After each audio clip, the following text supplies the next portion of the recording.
A paz do Senhor está iniciando mais uma edição do Maranata em Foco e hoje em formato de podcast direto aqui do Manaim de Domingos Martins. E hoje vamos falar sobre um assunto que está relacionado com o local onde nós estamos, que é o Manaim. Para isso eu convidei o pastor Maurilo. Pastor Maurilo, seja muito bem-vindo. Muito obrigado. É um prazer, sempre um prazer estar aqui com vocês nessa oportunidade do Maranata em Foco. E para você que está nos assistindo e não sabe, a palavra Manaim quer dizer acampamento de anjos. E para os membros da Igreja Cristã Maranata, é um lugar muito especial. É onde nós aprendemos sobre a doutrina da palavra do Senhor. E para começar falando sobre Manaíns, eu vou pedir ao pastor Maurilo para nos responder. Pastor Maurilo, como que surgiram os Manaíns? Muito bem. Há cerca de mais ou menos 55 anos atrás, o Senhor deu uma revelação que o nosso nome era Igreja Manaim Maranata. Inicialmente, nós achamos que esse era literalmente o nosso nome. Nós não tínhamos esse nome. Aliás, sem querer entregar a minha idade aqui, o meu primeiro envelope de dízimo não é da Igreja de São Maranata, era um outro nome que nós tínhamos. Então, nós estávamos numa fase de transição,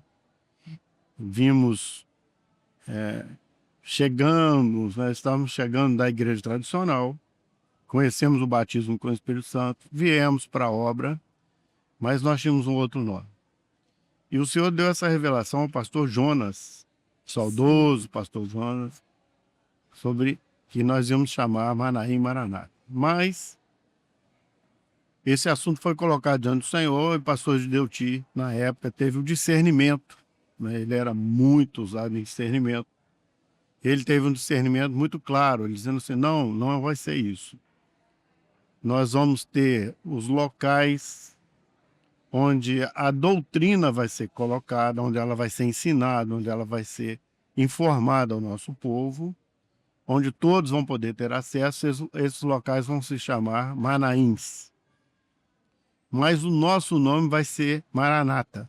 Então nós passamos a adotar o nome de Igreja Cristã Maranata, porque o Senhor disse que esse nome ia nos identificar com o arrebatamento da igreja. Então ia ser um povo que ia se identificar com esse momento profético do arrebatamento.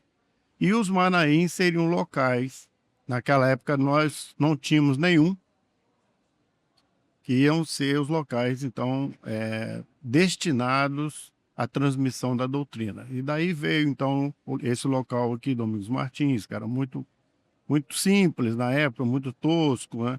Muito ainda adaptado, muito no início. Os irmãos podem ver algumas fotos históricas que tem por Sim. aí. E daí surgiu, então, esse nome, mais do que um nome, na verdade, né, Claudinho? Surgiu essa mentalidade de obra, de estar dentro dos Manaíns, que para nós é um grande privilégio. Com certeza, estar aqui é sempre a gente nunca vem para cá e volta vazio. No- Nós voltamos transformados, renovados. sim. E eu queria saber, temos muitos Manaíns no Brasil e no exterior? Então, vou explicar de uma maneira prática para vocês entenderem. Nós temos 63 Manaíns. Esses Manaíns, eles estão divididos, eu diria que em 3 categorias. Quando eu fiz o trabalho, esse projeto de administração dos Manaíns, eu fiz dividido em 2 categorias, mas na verdade são 3. Eu vou explicar aqui. Nós temos os Manaíns rurais, um exemplo, Domingos Martins, que é um lugar rural, ele está afastado da cidade, ele tem alojamentos, ele tem hospedagem, ele Sim. tem cozinha, ele serve refeições, ele produz a sua refeição. Então, esses Manaíns nós chamamos de rurais. Não são muitos. Dos 63, nós temos 11 somente no Brasil. Então, Governador Valadares, Divinópolis, Queluz, Pedro do Rio e vários outros Manaíns que têm essa característica, né? Que foi a nossa essência lá no início. Mas depois, com o passar do tempo, a nossa compreensão foi evoluindo, foi aperfeiçoando, e o presbitério adquiriu algumas propriedades que são chamadas anfiteatros. O que Sim. é um anfiteatro? É um Manaim que segue o seminário, que tem as suas classes, que segue um satélite, que tem aulas, mas não tem hospedagem. Alguns têm cozinha adaptada, então serve ali alguma refeição, mas são Manaíns usados mais para reuniões. Reuniões de senhoras, reuniões de jovens, obreiros e assim, vigílias, que as pessoas vão para uma determinada parte do dia, são mais restritos, e depois se deslocam para sua casa. Isso nós chamamos anfiteatros. E eu diria que nós temos uma outra classe de Manaíns, são Manaíns urbanos, porque eles estão localizados dentro da cidade, mas tem alguma outra estrutura. Por exemplo, Cariacica, aqui no Espírito Santo, né, que é bem centralizado, é mais urbano, mas tem alojamento, tem cozinha, serve refeições. Então, são alguns Manaíns que estão aí, vamos dizer, no meio do caminho entre os rurais e os anfiteatros. Então nós temos 3 Manaíns, 3 classificações dos Manaíns, vamos Sim. dizer assim. Uhum. O rural, que são 11, e temos os anfiteatros, que são só templos, uma cozinha ali para poder servir um café da tarde, quando faz um mini seminário local, regional ali, e os urbanos que têm um pouco maior estrutura. O Juiz de Fora é um Manaim, eu estive lá recentemente, Juiz de Fora é um Manaim então urbano, porque lá Eu diria que sim, é um Manaim urbano. Por algum tempo ele foi usado como anfiteatro para reuniões esporádicas, mas hoje segue os seminários normalmente, então eu chamaria Juiz de Fora de Manaim urbano, sim. nós estivemos lá fazendo a cobertura da ação social Sim. após as fortes chuvas e fomos muito bem recebidos lá. Quero aproveitar e agradecer os irmãos que nos acolheu da TV Manaim muito bem lá no Manaim Juiz de Fora. Mas voltando aqui ao nosso assunto, as pessoas que têm necessidade especiais ou uma restrição alimentar, tem como ela informar isso na inscrição, no ato da inscrição para vir fazer o seminário? Sim, tem sim. Cada Manaim tem uma secretaria. Aliás, os Manaíns estão estruturados administrativamente no projeto do presbitério, num modelo padrão, onde você tem um coordenador e abaixo dele, normalmente você tem 3 outros pastores que cuidam da parte física do Manaim, que cuidam, vamos dizer assim, da logística toda do funcionamento do Manaim e da secretaria.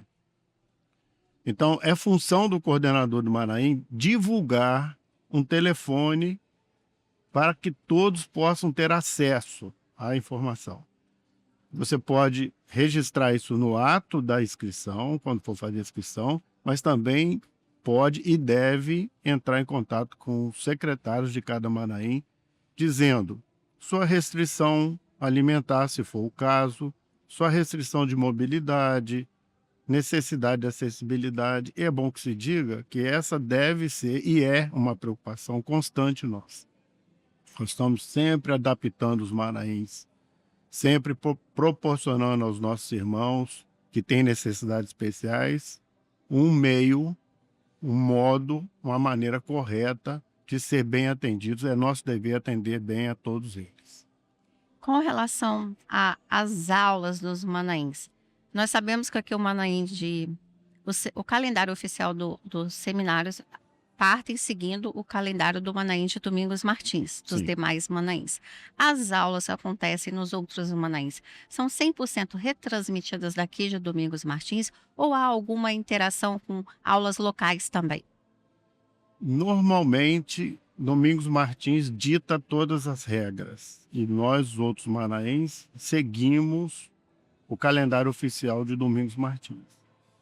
Eventualmente, você pode ter no Manaim local um evento próprio, não há problema nenhum, desde que o conselho seja avisado com antecedência, a grade de aulas passe pela consulta ao Senhor e os professores sejam previamente escolhidos e consultados. O que eu quero dizer nesse momento é, no Manaim não há lugar para você improvisar. Manaim não é lugar de improvisação. Manaim, a função básica do Manaim é difundir a doutrina com segurança e com velocidade. E padronizar. Então, o mesmo ensino que você tem aqui no Luiz Martins, você vai ter no Acre, você vai ter em Manaus, no Amazonas, você vai ter no Rio Grande do Sul, você vai ter em todo, porque nós somos corpo. Então, é possível sim essa interação, aulas presenciais com aulas pelo satélite, ela é completamente possível e acontece. Maravilha. E uma última pergunta, na verdade, eu acho que é mais uma mensagem. O senhor diz assim, por que nós da Igreja Maranata gostamos sempre de estar no Manaim? Porque nós temos pessoas que nos assistem e que não são membros da igreja, para eles entenderem isso. E também porque nós que somos servos, temos que estar sempre aqui estudando, buscando, nos dedicando ao aprendizado da doutrina. Olha, o Manaim é a nossa essência. Nós crescemos dentro dele, não é? Eu diria que nós não sabemos viver sem o Manaim. Porque nós temos necessidade de estar no Manaim. Primeiro, porque a obra é corpo. Então, nós vivemos no corpo. O segundo é a palavra. A palavra do Senhor é poderosa no sentido de conseguir nos reunir em volta da mesma mesa. Então, quando você participa do seminário, você aprende. A palavra diz que nós devemos aprender e continuar aprendendo a respeito do nosso Senhor Jesus. Então, não existe um seminário igual ao outro. Não existe. Todo seminário é diferente. É uma frase, é uma aula, é uma ênfase, é uma operação, é uma ministração de anjos, é um livramento que o Senhor operou, é um sinal que o Senhor deu. Então, cada seminário é diferente do outro. Por isso, é uma necessidade nossa, básica, eu diria, de estar em contato com o Manaim, em contato com a doutrina, em contato com esse preparo que o Espírito Santo tem feito nessa última hora para o arrebatamento da igreja. Isso é fundamental. E é bom que agora, dentro da grade, há alguns anos, foi inserido, crescendo, né, no Manaim, que tem o seminário Unidos em Família, onde a família pode trazer, ali vem a família toda, aprende a doutrina, as crianças têm aulas separadas, os adultos, os pais têm aulas voltadas para os pais. Então, é uma oportunidade da família toda participar. E eu lembro que eu também não posso entregar a minha idade, mas eu lembro que eu era adolescente. Eu vinha para cá, fiz o adolescente 1, adolescente 2, adolescente 3. Então, era um ensinamento e nós víamos felizes. Nós não nos sentíamos cansados de ter aula de 10 da manhã até. Antigamente era até 8 da noite, tinha aula, né? Depois da janta ainda tinha uma aula. Aí acordava no domingo, 7 horas da manhã, 7h30 tinha outra, já começava as aulas. Foi um período muito bom da minha adolescência e que eu amo lembrar isso. Compartilho muito isso com meu filho. E a Unidos em Família traz para a família a oportunidade da criança vivenciar também esse Manaim, já que o Manaim é a essência do servo do Senhor aqui. O nosso entendimento de Manaim, ele evoluiu, na verdade. Porque antigamente nós tínhamos uma preocupação em trazer crianças e não trazer, na verdade, as crianças ao Manaim. E eu entendo a preocupação, porque realmente é difícil você controlar um Manaim com 1.000, 2.000 pessoas, com crianças no meio, com necessidades especiais, é muita coisa. Eu costumo dizer que o coordenador de Manaim, ele funciona como um prefeito de uma cidade pequena. Ele tá atento o tempo todo.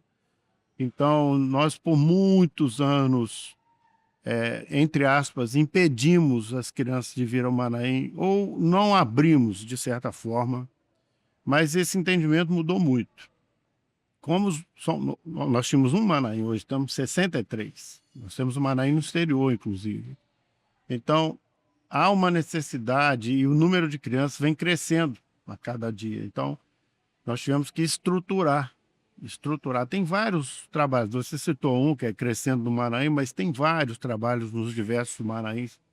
Professoras extremamente capazes e bem formadas, né? Boas mães, boas mestras. Então, nós temos cuidado de um número cada vez mais crescente de crianças que acompanha os pais, não só os pais, Claudinha, acompanha os voluntários.